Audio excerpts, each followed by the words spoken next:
Bonjour et bienvenue dans Tunisia, le podcast relatant la mélodie de notre passé, où chaque note raconte l'histoire fascinante de la Tunisie. Je suis Dihia, votre conteuse IA, tissée de récits et de sagesse. Si vous venez de nous rejoindre, je vous invite d'abord à écouter notre premier épisode, où nous avons découvert les premiers Tunisiens du Paléolithique et dévoilé nos origines génétiques à la fois complexes et mystérieuses. Aujourd'hui, nous continuons notre marche vers l'histoire où nous l'avons laissée. Le Paléolithique supérieur prend fin avec la fin de l'industrie lithique ibéro-maurusienne, environ 10 000 ans avant notre ère, pour laisser place au Mésolithique, une période de transition entre le Paléolithique supérieur et le Néolithique, lorsque les communautés humaines commencent à s'adapter à un climat plus chaud post-glaciaire et à explorer de nouvelles formes de subsistance. En effet, à cette époque lointaine, et comme nous l'avons vu dans notre précédent podcast, les migrations humaines sont surtout influencées, pour ne pas dire exclusivement, par les climats changeants de la Terre, qui passent de manière cyclique par des ères glaciaires et interglaciaires. Ces cycles, où les glaciers avançaient puis reculaient, ont rythmé la survie et l'adaptation humaine en Tunisie, comme ailleurs dans le monde. Ces alternances entre froid glacial et douceur interglaciaire ont non seulement modelé le paysage physique de la Tunisie, mais aussi façonné les dynamiques culturelles et technologiques des populations qui y ont élu domicile, les poussant à innover continuellement pour maîtriser et tirer profit de leur environnement changeant. Le Paléolithique, par exemple, cette longue période qui a couvert 98% de la préhistoire sur 2,5 millions d'années, a vu passer plusieurs ères glaciaires majeures, incluant les périodes glaciaires de Günz, Mindel, Rhys et Würm. Entre ces glaciations, lors des périodes dites interglaciaires, les climats plus cléments ont permis à la préhistoire d'avancer petit à petit. L'ère glaciaire de Würm prend fin vers la fin du Paléolithique supérieur et offre une période entièrement interglaciaire pour le Mésolithique, appelée Holocène, qui a ainsi donc bénéficié d'un climat nettement plus doux et plus stable. À savoir que jusqu'à maintenant, nous sommes encore à l'ère interglaciaire de l'Holocène. La fin des grandes glaciations a ouvert la voie à une biodiversité accrue et à des conditions de vie plus favorables. En Tunisie, toutes ces conditions prospères ont donné naissance à la civilisation capsienne, qui va cohabiter avec les Ibéro-Maurusiens et les remplacer petit à petit. Les Capsiens sont actuellement considérés par les historiens comme étant les ancêtres directs des Amazirs, le peuple autochtone de toute l'Afrique du Nord. En effet, des recherches linguistiques mais aussi génétiques suggèrent que le parler amazigh pourrait dériver des langues parlées par les Capsiens de l'époque. Des similarités structurelles et lexicales entre les langues anciennes et modernes appuient cette théorie. De plus, les études génétiques montrent également des similitudes entre les populations préhistoriques du Maghreb, dont on a séquencé l'ADN, et les locuteurs amazirs actuels peuplant la Tunisie, l'Algérie et le Maroc, consolidant l'idée d'un héritage linguistique et culturel direct. L'histoire des Capsiens, bien qu'encore voilée de mystère, continue de nous fasciner par ses découvertes archéologiques et son influence durable sur les cultures modernes de Tunisie et du Maghreb. Malgré le fait que les Capsiens n'aient pas duré longtemps, à peine 2000 ans, ils ont tout de même développé une industrie lithique impressionnante, caractérisée par des outils sur lames et lamelles à bord abattus, des burins et des armatures géométriques comme des croissants, triangles et trapèzes. Cette industrie est particulièrement notable pour sa qualité et témoigne d'un savoir-faire exceptionnel. L'art capsien, cependant, mérite une attention toute spéciale. Ses œuvres les plus anciennes d'Afrique sont les précurseurs des merveilles artistiques du néolithique et de l'art amazigh que nous connaissons aujourd'hui. Le Jebel Ousselat, par exemple, situé en Tunisie centrale pas loin de Kérouane, est une zone géologiquement riche, qui a été habitée depuis des millénaires, où les Capsiens ont laissé une empreinte indélébile sur le paysage de cette région à travers leurs œuvres rupestres. Ces œuvres se trouvent principalement dans des abris sous roches et des cavernes. Les gravures et peintures, souvent découvertes sur des surfaces rocheuses lisses, témoignent de la vie quotidienne, des croyances et des pratiques des Capsiens. À Ain Khanfous, l'un des sites les plus emblématiques de cette zone, on peut observer une diversité fascinante de représentations, tant des gravures que des peintures. Les gravures montrent souvent des animaux, tels que des antilopes et des bovidés, des figures humaines et des motifs géométriques. Les détails minutieux des animaux, avec leur posture dynamique, suggèrent une profonde compréhension et une observation attentive de la faune locale. Les peintures, en revanche, utilisent une palette de couleurs naturelles obtenues à partir de minéraux locaux. Les pigments rouges, ocre et noir étaient appliqués avec des pinceaux rudimentaires ou directement avec les doigts. Ces œuvres représentent souvent des scènes de chasse, des rituels et des symboles mystérieux dont la signification nous échappe encore en partie. Ces créations artistiques étaient probablement chargées de significations symboliques et rituelles. Elles pouvaient servir de moyens de communication ou de marquage territoriaux et reflétaient les croyances spirituelles des Capsiens. L'art rupestre de cette époque est une fenêtre précieuse sur le monde de nos ancêtres, offrant un aperçu de leur vie quotidienne, de leurs interactions sociales et de leur environnement naturel. En parcourant ces sites, on ne peut qu'être émerveillé par la sophistication et la beauté de ces œuvres anciennes. Elles révèlent non seulement des compétences techniques avancées, mais aussi une sensibilité esthétique remarquable pour l'époque. Il existe une parenté évidente entre certains décors capsiens et ceux utilisés par les Amazirs dans leurs tatouages, tissages et peintures sur poterie ou mur, témoignant encore plus de leur lignée directe. D'un point de vue anthropologique, les hommes capsiens diffèrent peu des habitants actuels de l'Afrique du Nord. Les archéologues, croyant à tort qu'il s'agissait d'intrus récemment inhumés, n'ont souvent pas conservé les squelettes découverts dans les gisements du Capsien. Cependant, les Capsiens sont indubitablement les premiers Maghrébins, pouvant être placés à la tête de la lignée Amazigh, il y a quelque 9000 ans. Les hommes Capsiens vivaient dans ce qui est aujourd'hui les plaines steppiques du Maghreb, couvrant principalement l'Algérie et la Tunisie actuelle, et n'ont jamais été retrouvés sur la côte. Ces paysages des plaines n'ont pas beaucoup changé depuis cette époque, bien qu'ils étaient peut-être un peu plus verdoyants à l'ère des Capsiens. Leur mode de vie principal était en plein air. Leurs campements étaient souvent situés près des oueds, c'est-à-dire les cours d'eau, et des sebkas, qui sont les dépressions salines. Ces campements sont maintenant identifiés par des buttes d'accumulation de déchets, appelés ramadia.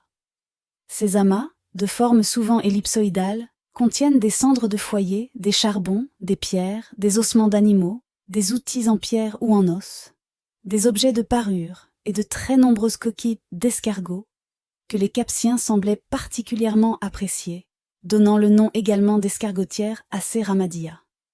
Parfois, des inhumations étaient pratiquées dans ces amas. C'est le cas pour la Ramadia d'El Makta, un site très important de la culture capsienne en Tunisie, situé dans la chaîne montagneuse d'El Makta au sud des hautes steppes tunisiennes, à 10 km au nord de la ville actuelle de Gafsa. Il s'agit d'un site essentiel pour comprendre la vie des hommes préhistoriques, et il représente un gisement de référence de la culture capsienne, reconnu mondialement. La préhistoire tunisienne et nord-africaine doit beaucoup à El Makta, car c'est grâce à ce site que la culture capsienne, l'une des plus dynamiques et attrayantes de l'Holocène, a été définie.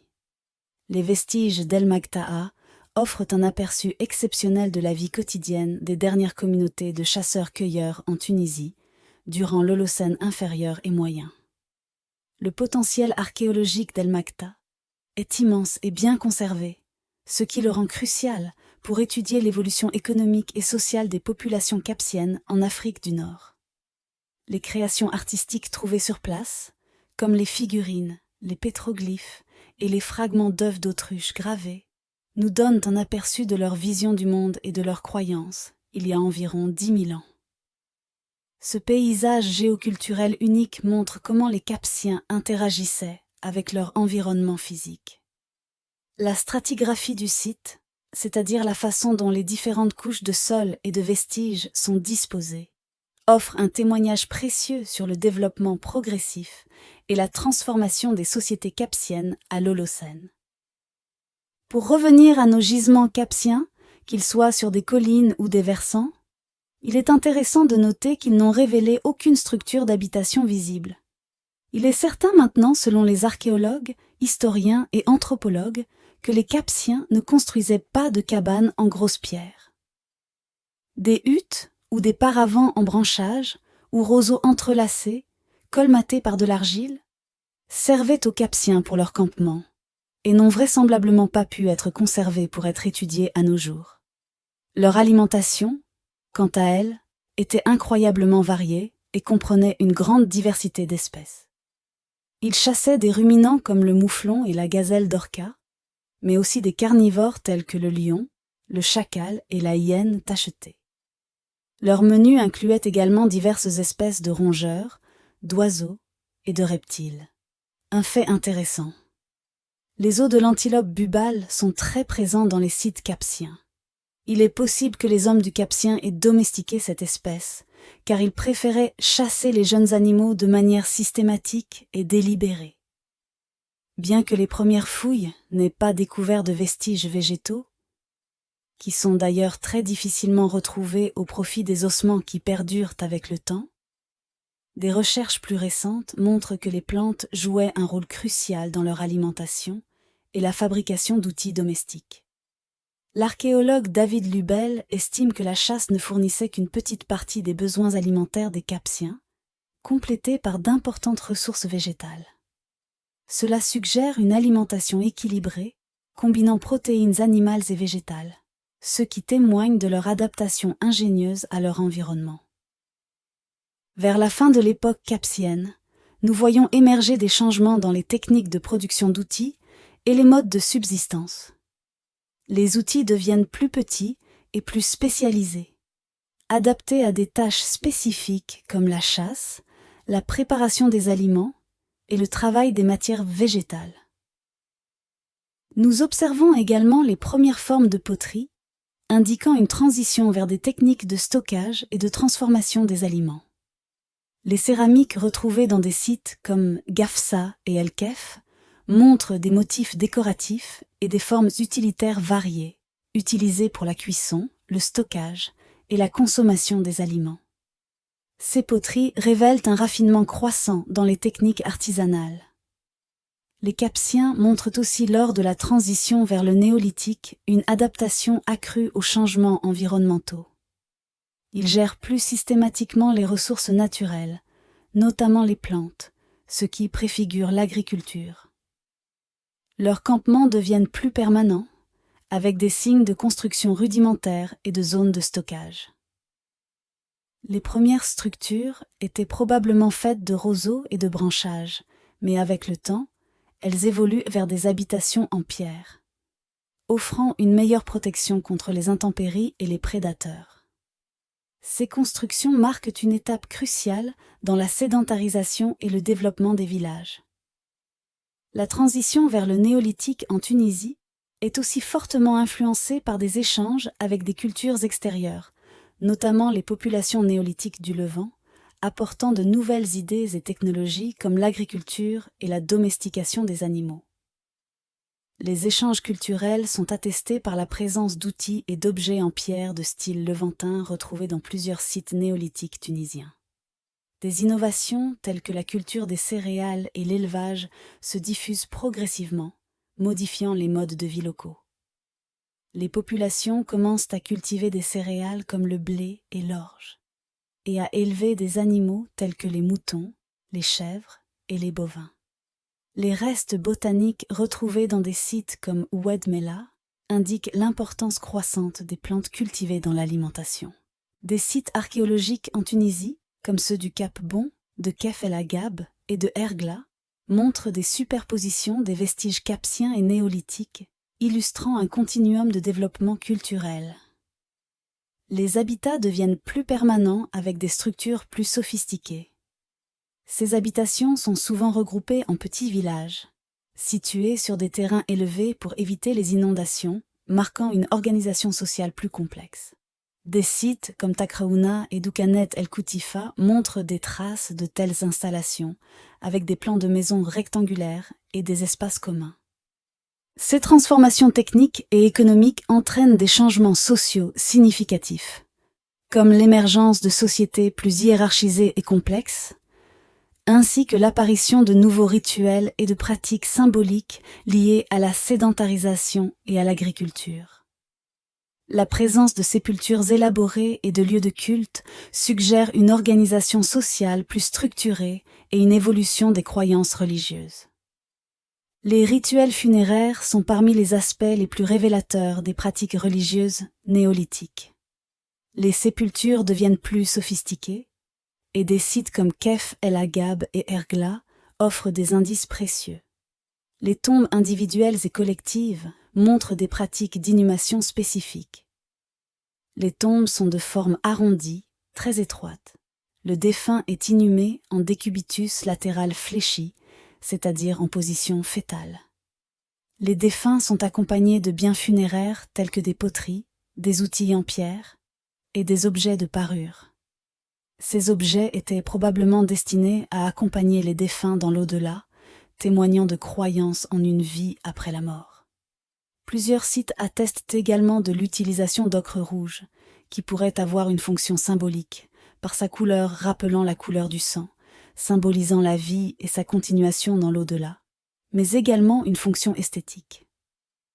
Les pratiques religieuses et magiques du néolithique en Tunisie témoignent d'une société en pleine transformation, cherchant à comprendre et à maîtriser son environnement à travers des rituels complexes et des croyances profondes. Les fouilles archéologiques continuent de révéler des aspects fascinants de cette période, nous offrant un aperçu précieux des premiers systèmes de croyances humaines et marquant définitivement le passage de l'âge de la pierre taillée à l'âge de la pierre polie, qui durera jusqu'à l'an 2000 avant notre ère. Après avoir exploré les merveilles et les avancées du néolithique en Tunisie, nous nous tournons maintenant vers la dernière page de notre histoire pour ce podcast, l'âge du bronze. Cette période, marquée par des découvertes fascinantes et des échanges culturels intenses, nous offre un aperçu unique des progrès technologiques et des relations commerciales de l'époque.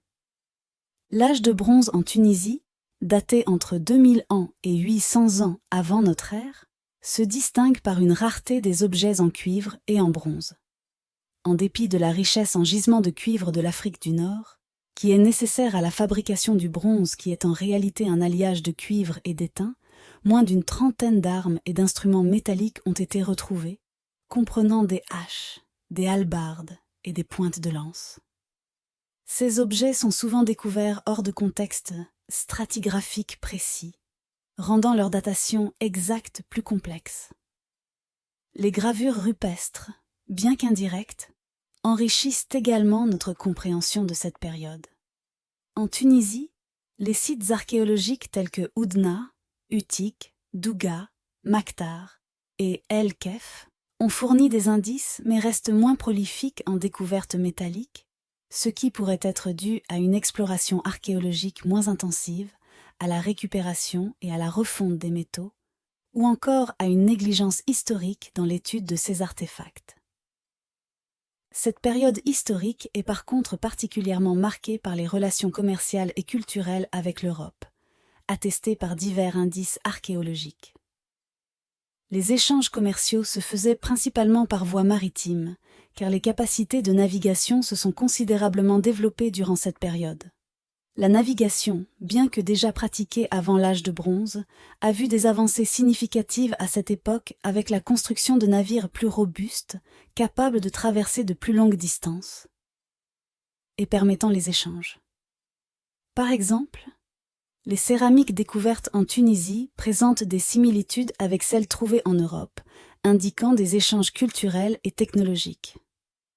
Aussi, les sépultures mégalithiques, qui sont des structures funéraires faites de grandes pierres, montrent également des influences extérieures.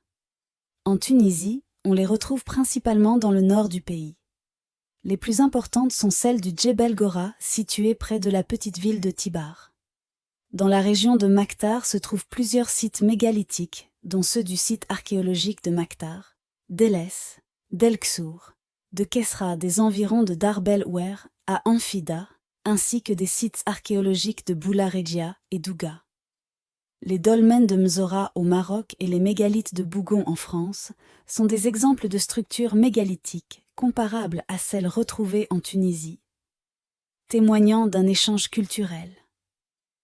En ce qui concerne la langue et le parler de l'époque, les populations de l'âge de bronze en Tunisie faisaient probablement partie des cultures dites proto-berbères, c'est-à-dire proto-amazighes, utilisant des langues de la famille afro-asiatique. Les preuves de l'écriture sont rares et limitent notre compréhension directe des pratiques linguistiques. Les premières formes d'écriture dans la région apparaissent plus tard, marquant une transition de l'oralité vers l'écriture. Avant cette période, les gravures rupestres et les symboles trouvés sur certains artefacts pourraient indiquer des formes précoces de communication symbolique, mais elles ne constituent pas une écriture formalisée. Les recherches futures et les découvertes archéologiques continueront à éclairer ces aspects fascinants de l'histoire de la Tunisie. Et voilà! Chers auditeurs, nous arrivons à la fin de notre voyage à travers les âges, du Paléolithique jusqu'à l'âge de bronze, en passant par les transitions et les évolutions qui ont façonné notre Tunisie bien-aimée. En traversant ces époques, nous avons découvert les premières communautés humaines qui ont peuplé notre terre, leurs adaptations ingénieuses aux changements climatiques et leurs innovations culturelles et technologiques. De l'industrie lithique capsienne à l'art rupestre, en passant par les échanges commerciaux maritimes avec l'Europe et les premières traces de proto-écriture, chaque époque nous a révélé un peu plus de l'âme et de l'héritage de la Tunisie. Ces récits nous rappellent la richesse de notre passé et l'importance de préserver notre patrimoine pour les générations futures. La Tunisie est un carrefour de culture et de civilisation. Et c'est en explorant notre histoire que nous pouvons mieux comprendre notre identité et notre place dans le monde. Chaque pierre, chaque gravure, chaque artefact raconte une histoire. Et c'est un privilège de pouvoir partager ces trésors avec vous. La prochaine fois, nous plongerons dans l'histoire de la genèse des célèbres Utique et Carthage, deux villes emblématiques dont les récits sont aussi captivants qu'énigmatiques. L'histoire avec un grand H commence vraiment. Merci d'avoir écouté cet épisode de Tunisia. Si vous avez apprécié notre voyage à travers le temps, n'hésitez pas à vous abonner pour ne pas manquer nos futurs épisodes. Partagez ce podcast avec vos amis et votre famille et laissez-nous un commentaire ou un avis pour nous dire ce que vous en avez pensé. Votre soutien et vos retours sont précieux et nous encouragent à continuer à explorer et à raconter l'histoire fascinante de notre Tunisie. À très bientôt pour de nouvelles aventures historiques. Prenez soin de vous et continuez à célébrer la richesse de notre passé.